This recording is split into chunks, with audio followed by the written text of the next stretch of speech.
The silence that followed the prophecy broadcast chamber's collapse was deafening, amplified by the sudden, absolute cessation of all hostile activity in Selim Prime. The truth, that the sacrifice protocol was a political lie and the eternal conduit was the true salvation, had been violently thrust into the minds of every Aetherian citizen. General Zydos lay amidst the wreckage of the pedestal, his white armor cracked and useless, defeated not by brute force but by the simple raw energy of the truth and the entropic command.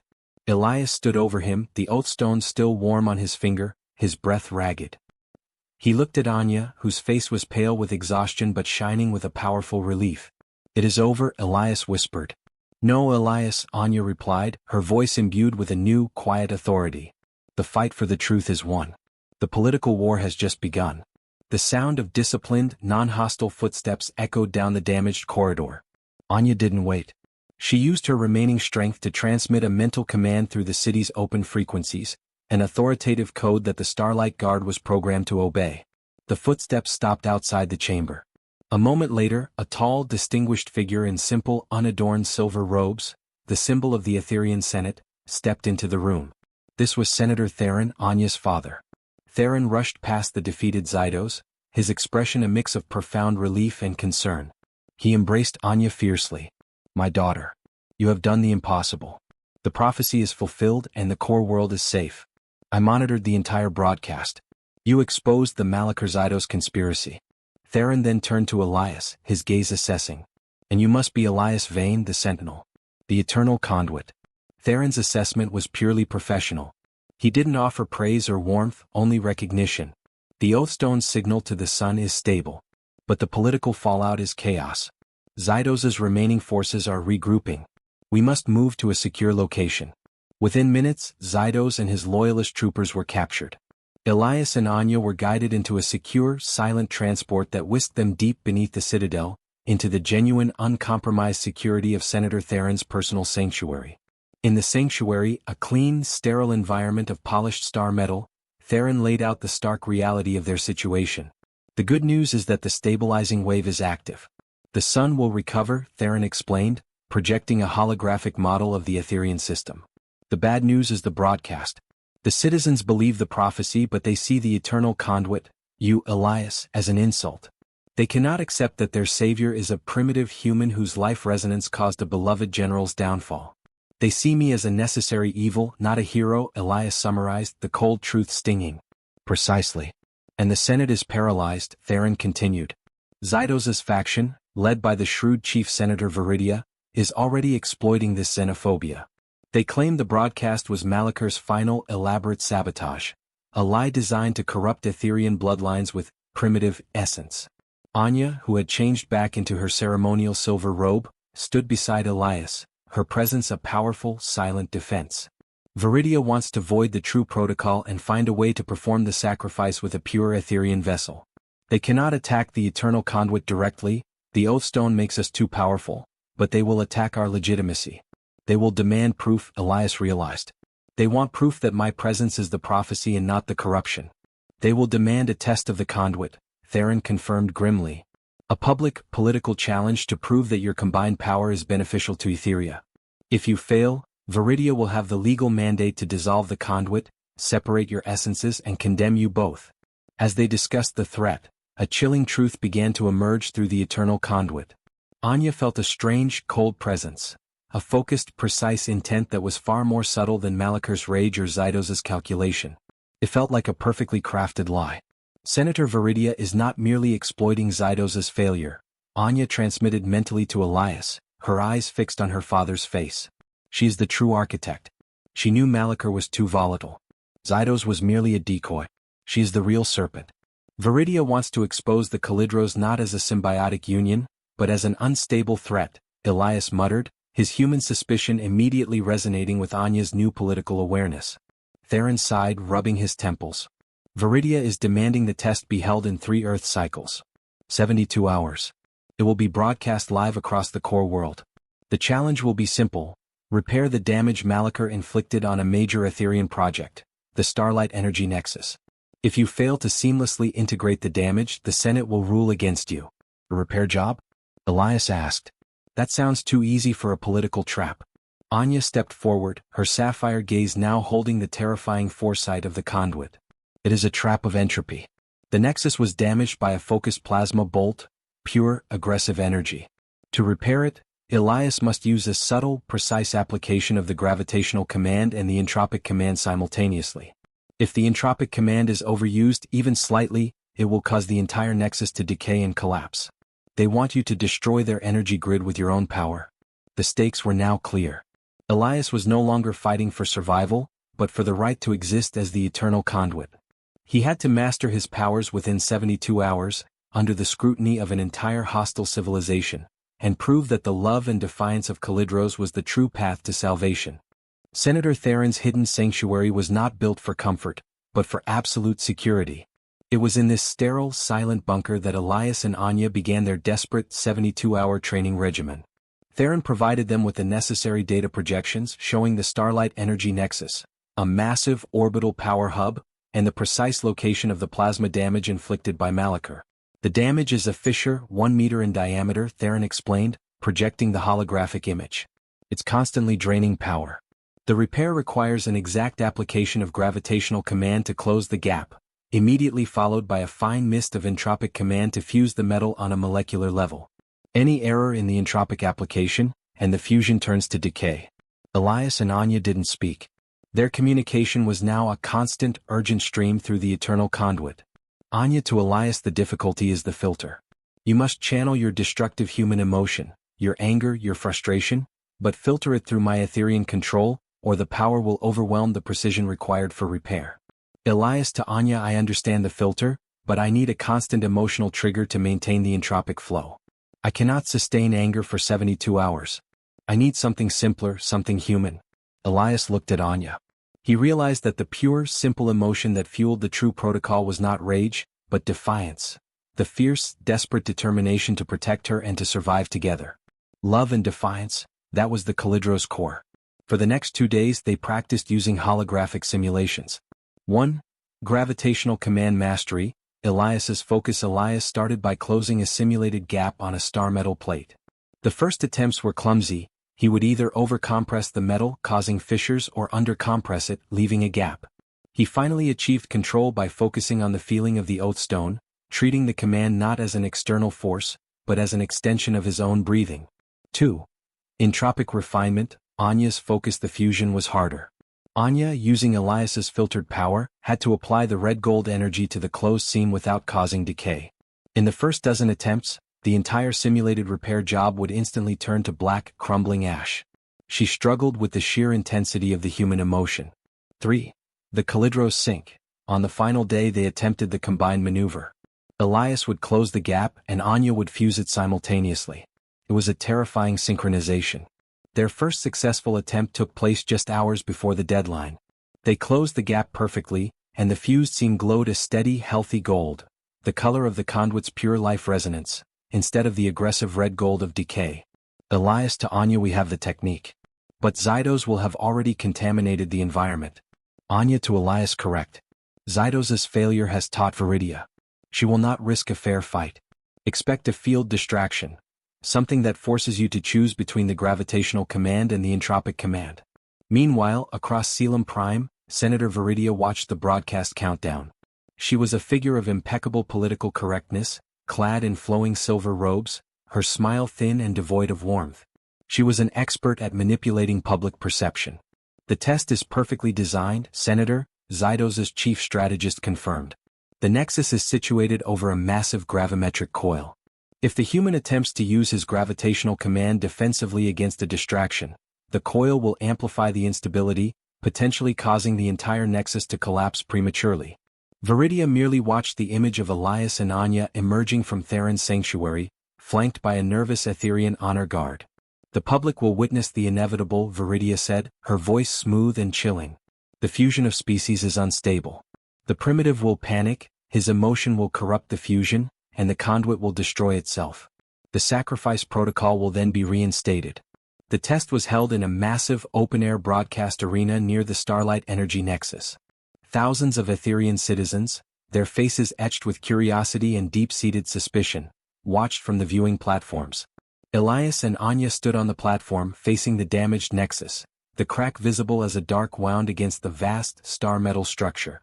The atmosphere was thick with tension and doubt.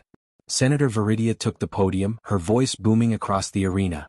"Citizens, you are here to witness the test of the abomination. If this so-called eternal conduit can repair the nexus, we will consider the humans' plea. If they fail, they are traitors who deserve molecular purge." Elias and Anya ignored the rhetoric. They advanced toward the nexus. Elias focused his gravitational command. Anya synchronized the entropic command. They began the repair. The fissure slowly, meticulously started to close. The crowd gasped as the star metal responded to Elias's will, the gap shrinking to a hairline fracture. As Anya prepared to initiate the final delicate fusion, the moment requiring absolute filtered precision, Viridia gave a subtle, prearranged signal. High above the arena, a heavily modified Starlight drone suddenly appeared, locked onto Elias. It was armed not with weapons but with a sonic emitter. It unleashed a sudden, ear-splitting high-frequency screech, a sound designed to overload the primitive human sensory system. Elias recoiled instantly, the unexpected, agonizing sound overloading his senses. His focus wavered. The gravitational command momentarily collapsed. The fissure snapped back open. Anya to Elias, mental scream, filter the pain. Use the defiance. Do not break the Kalidros. Elias fought through the sonic assault, the sound tearing at his nerves. He realized the distraction was forcing him to choose. Use the gravitational command defensively on the drone or offensively on the nexus. He chose neither. He focused his immense, filtered rage, his entropic command, directly into the Oathstone. Anya, recognizing the intent, channeled the power not into the nexus, but into the surrounding atmosphere. The red-gold energy burst out, instantly neutralizing the high-frequency sound wave by degrading its molecular propagation. The arena went instantly silent. The drone, its sonic emitter fried, fell uselessly from the sky. Elias had eliminated the distraction without touching the nexus or the drone. He returned his entire focus to the repair. The fissure was still open. Anya initiated the gravitational command again, rapidly closing the gap. Elias, fueled by a renewed Kalidros, poured the filtered entropic command into the seam. The hairline fracture sealed shut. The repaired section pulsed with the pure, steady gold light of the eternal conduit. The nexus was stable. A moment of absolute silence gripped the arena. Then a roar erupted, not of suspicion but of awe. They had witnessed a flawless, impossible feat of symbiotic power. Viridia's face, pale with fury, tried to speak, but her voice was drowned out by the thunderous applause of the Aetherian people. The test of the conduit had been passed. The Kalidros had been proven true. Elias looked at Anya, exhausted but triumphant. The eternal conduit was now officially the legitimate savior of Aetheria. The applause eventually subsided, replaced by a nervous, thrumming energy that resonated across Selim Prime. Senator Viridia, her face a mask of furious composure, was escorted from the platform by the remaining loyalist guards.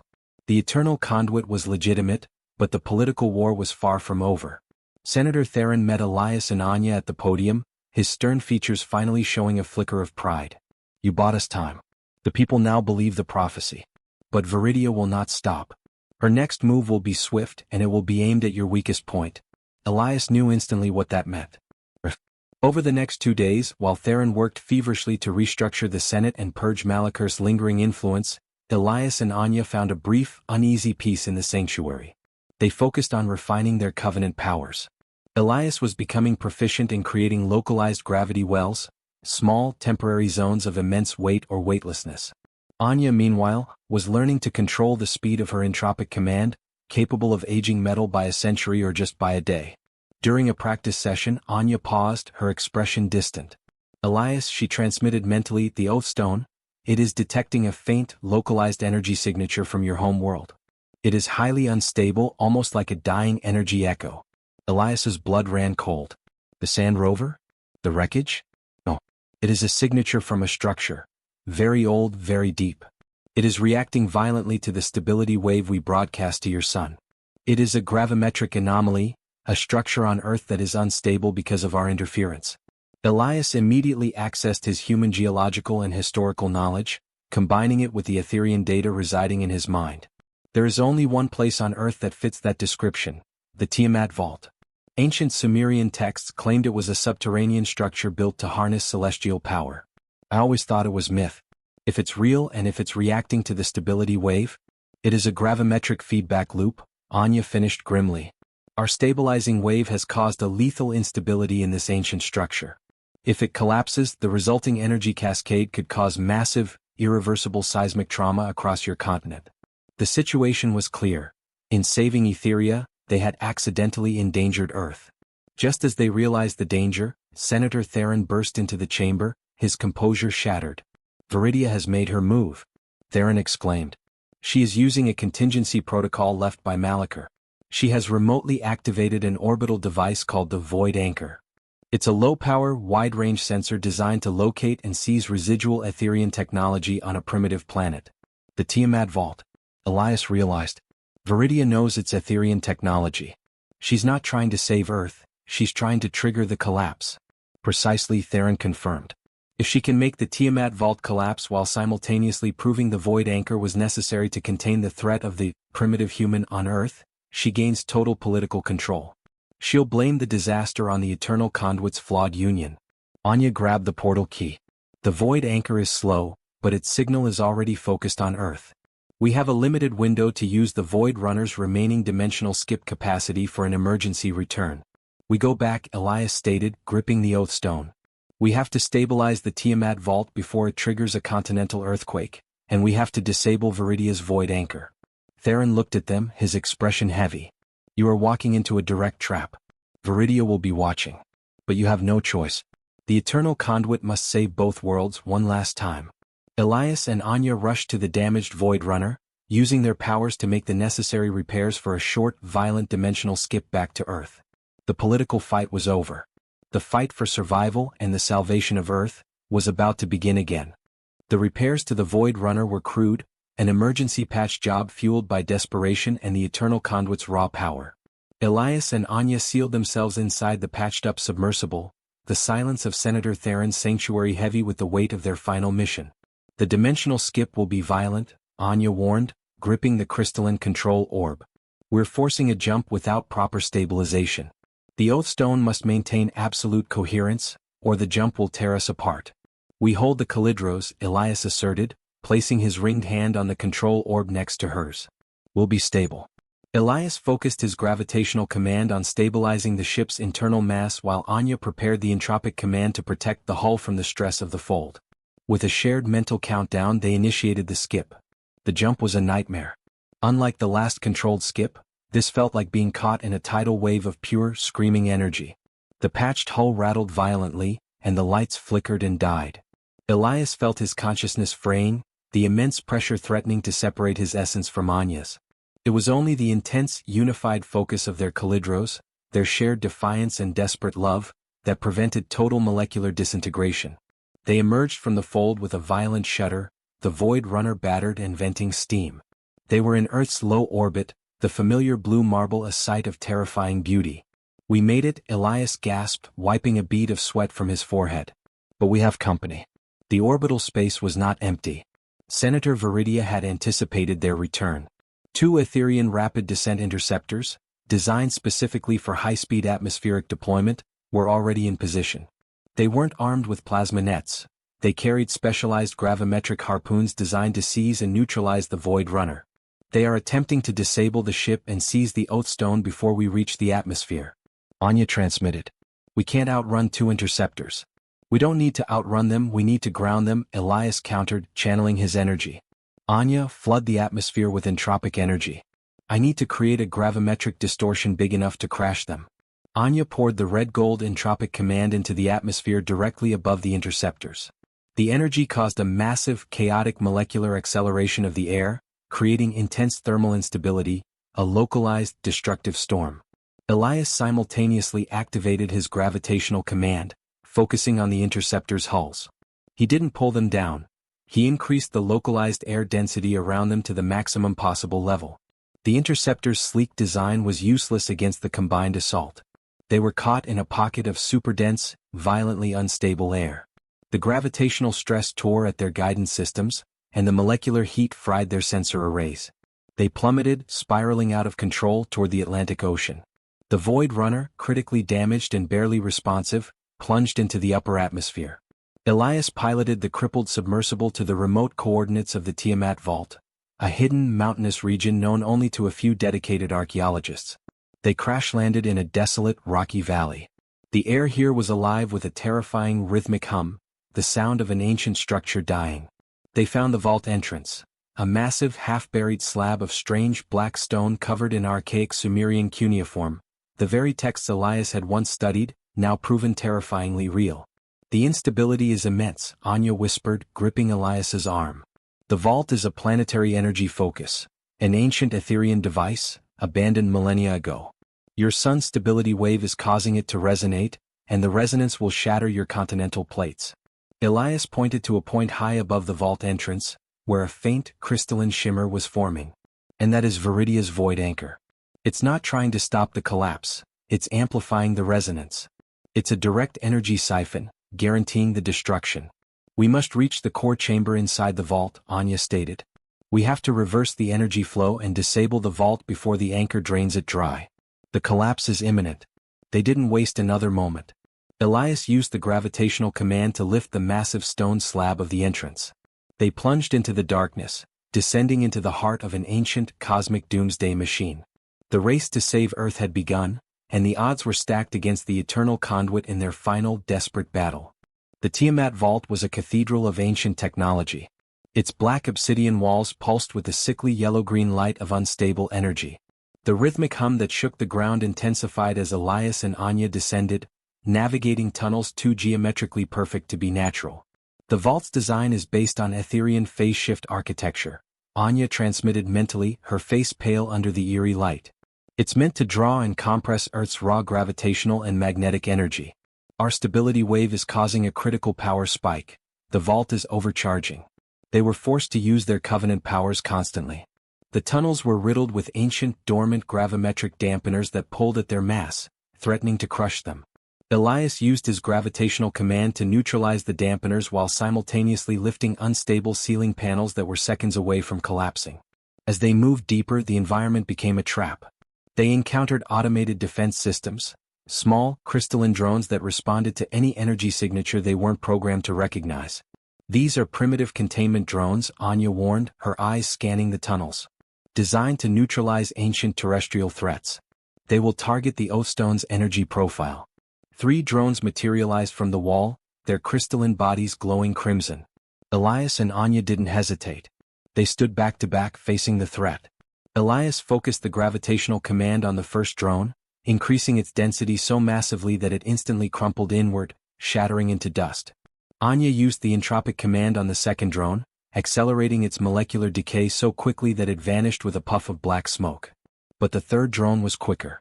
It fired a magnetic pulse that slammed into Elias, temporarily overwhelming his gravitational command. Elias staggered, his focus broken. Anya roared in defiance.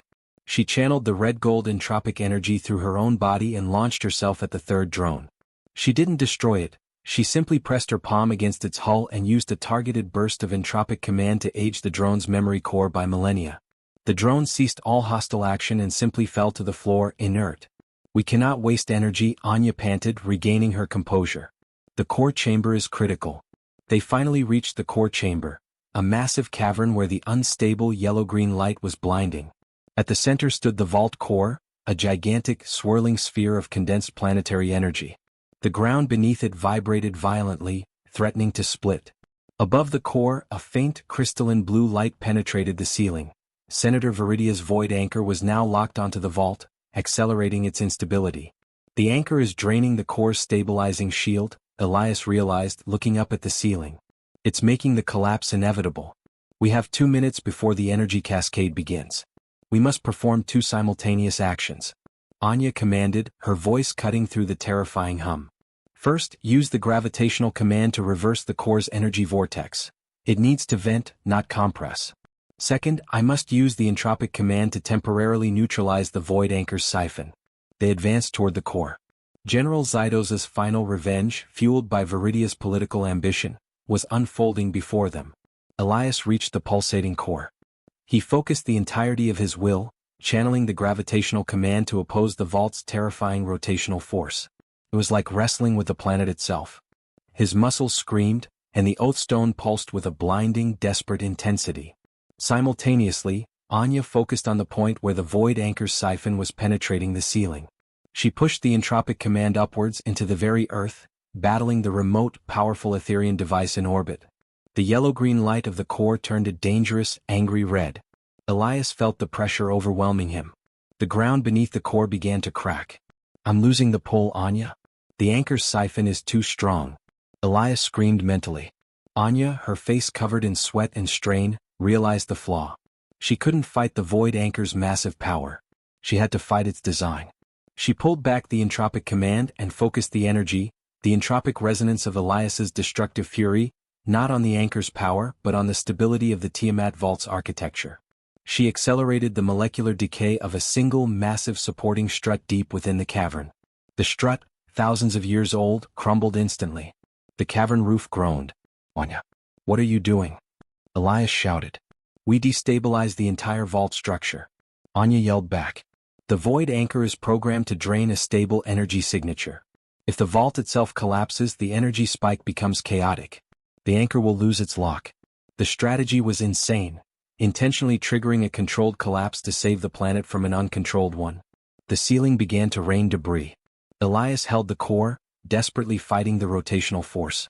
With a final, shattering crack, the entire upper section of the Tiamat Vault collapsed violently.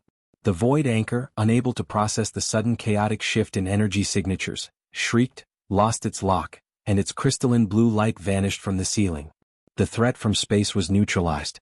With the void anchor gone, Elias poured his remaining energy into the core, forcing the energy vortex to reverse. The angry red light faded, replaced by a harmless, deep violet glow. The ground stabilized.